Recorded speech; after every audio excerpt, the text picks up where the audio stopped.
ગુજરાતમાં દારૂબંધીના કાયદાના લીરેલીરા ઉડાડતો એક ચોંકાવનારો કિસ્સો ખેડા જિલ્લાના કઠલાલ તાલુકામાંથી સામે આવ્યો છે, જ્યાં બેંક જેવી જવાબદાર સહકારી સંસ્થામાં જ દારૂની મહેફિલ જામતી હોવાનું ખુલ્યું છે.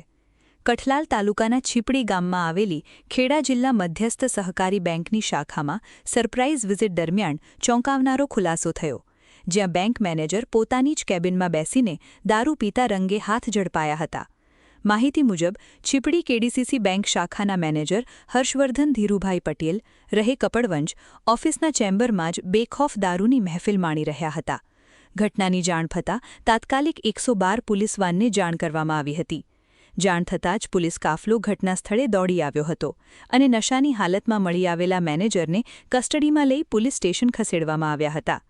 બેંક જેવી જાહેર વિશ્વાસ સાથે જોડાયેલી સંસ્થામાં જ મેનેજર દારૂના નશામાં લથડિયા ખાતા ઝડપાતા લોકોમાં ભારે ચર્ચા જાગી છે. પોલીસે આરોપી મેનેજર વિરુદ્ધ પ્રોહિબિશન એક્ટ હેઠળ ગુનો નોંધી કાયદેસરની કાર્યવાહી હાથ ધરી છે.